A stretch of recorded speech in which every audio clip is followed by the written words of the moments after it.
Qu'est-ce que c'est un yonkoma? Eh bien, c'est une petite histoire de 4 cases qui a souvent un but humoristique. Et aujourd'hui, je vous présente le yonkoma que j'ai réalisé pour un concours de dessin. Et à la fin, je vous montrerai la réaction des jurys quand ils ont vu le résultat. Pour le concours, on devait représenter une situation qui nous était arrivée dans la vraie vie, mais bon, je vais plutôt vous laisser avec la vidéo qui explique les règles. On te fait gagner une tablette graphique d'une valeur de plus de 300 euros. On lance un nouveau concours en partenariat avec XPPen, le fabricant de tablettes graphiques. Le thème de ce concours, il est simple. Tu devras dessiner une situation qui t'est arrivée en 4 cases. C'est ce qu'on appelle un yonkoma. Et on choisira 2 finalistes. Et pour finir, le grand vainqueur remportera une tablette XPPen d'une valeur de plus de 300 euros. C'est la tablette Artiste 16, édition Le Petit Prince, que tu peux voir juste ici. Comme vous l'avez vu, le concours est organisé par Konkuru. Mais c'est quoi Konkuru? Eh ben c'est un peu comme le Shonen Jump français, c'est-à-dire qu'ils ont un magazine de prépublication qui sort tous les mois, et dedans on peut retrouver 5 histoires qui seront là au fil des magazines et un one-shot. Et toutes ces histoires sont réalisées entièrement par des auteurs et des autrices francophones. Et franchement, les dessins sont incroyables. Ils ont été super sympas de m'envoyer le tome 1 de la saison 2, et je l'ai vraiment dévoré. Entre des aplats de gris qui donnent d'énormes contrastes, les dessins hyper détaillés, et les émotions qui sont transmises, on ne peut être qu'impressionné par la réalisation. En plus, chaque dessinateur a son style de dessin complètement différent et les histoires sont hyper variées. Après, j'avoue, il y a certains styles de dessin que je suis pas hyper fan, mais ça dépend que de moi. Donc franchement, si vous avez l'envie et les moyens, vous pouvez acheter ce magazine. Et en plus, ça soutient des auteurs français qui ont vraiment du talent. Et j'espère qu'un jour, une de mes histoires ou un de mes one-shots sera dans ce magazine. Bon, maintenant, je vais vous raconter mon anecdote que j'ai décidé de dessiner. Que j'ai décidé de dessiner. C'était il y a 4 ans, dernier jour des grandes vacances, on était chez des amis où on avait tout préparé pour partir. Dernière activité qu'on avait prévu de faire ensemble, c'était comme vous le voyez, le skatepark. Tout se passe bien, nickel, et là vient le moment de partir. Ma mère nous a filmé et on lui montre quelques petites figures qu'on sait faire en trottinette. Mais là on doit partir. Mais on en fait quand même une petite dernière pour être sûr que notre mère a bien vu. Plusieurs fois on fait des dernières, mais on doit rentrer. Donc mes frères commencent à faire leur dernière de chez dernière, et après ils vont à la voiture. Quand arrive mon tour de faire la dernière, je me lance. Et j'avais mis mes pieds différemment comparé à d'habitude. Et hop, torsion et fracture du tibia péroné. Ma jambe pouvait clairement me servir d'équerre. Ma mère était prête à me mettre sur son dos et courir à l'hôpital, mais heureusement qu'il y avait un pompier sur place. À cause de cette chute, on a rallongé le séjour chez nos amis. Et puisque j'avais la jambe dans le plâtre, on a décidé que je ferais l'école à la maison. Et j'ai redoublé ma seconde après ça. Donc petite morale de l'histoire, quand c'est la dernière, c'est la dernière. Mais pour pas faire la dernière et vous casser la jambe, dites plutôt que c'est l'avant-dernière. Ou juste en faites pas 20 000 dernières.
Voici le résultat final. J'aime vraiment bien ce que j'ai fait, même si bon, l'anatomie n'est pas incroyable. J'ai fait des cases bien trop petites, comme à chaque fois que j'essaye de faire dans des cases pour l'instant. Mais bon, il faut que je m'entraîne encore. Et maintenant, je vous laisse avec la réaction des jurys. Et ensuite. Raphaël LG. Raphaël LG, ouais.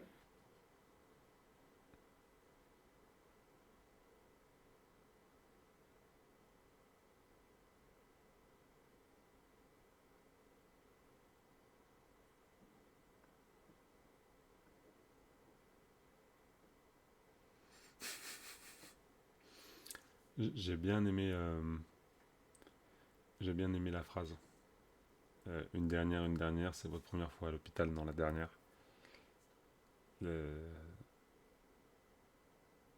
Donc ça, le, le texte qui est écrit m'a beaucoup plu. Le dessin est simple, mais je pense qu'il fonctionne, sauf peut-être un peu ici où il y a le personnage qui a une chute et on voit qu'une espèce d'explosion à la place qui rend le truc un petit peu compliqué à comprendre. Bon, après, il faut améliorer l'anatomie, tout ça, mais la narration fonctionne et on sent encore une fois le vécu. Donc, pas mal du tout. C'est vrai, ça fonctionne, on comprend tout. Et puis c'était un peu drôle aussi, faut le dire. Au final, comme on pouvait s'y attendre, je n'ai pas gagné, mais c'est pas grave. Moi, j'étais super content parce que franchement, c'était exactement ce que je voulais transmettre mon Yonkoma. Donc, bah, franchement, c'était une bonne expérience. J'avais jamais fait ça et je suis plutôt satisfait de moi. Bon, comme vous avez vu, ils ont dit que la narration, ça fonctionnait très bien. Donc, je pense que pour la prochaine vidéo, je vais clairement arrêter le dessin. Je vais devenir écrivain plutôt. Et voilà, ça sera mieux. Si vous aimez les mangas, n'hésitez pas à commander le magazine. Il sort demain et on se retrouve pour la prochaine vidéo, toujours pour parler de dessin.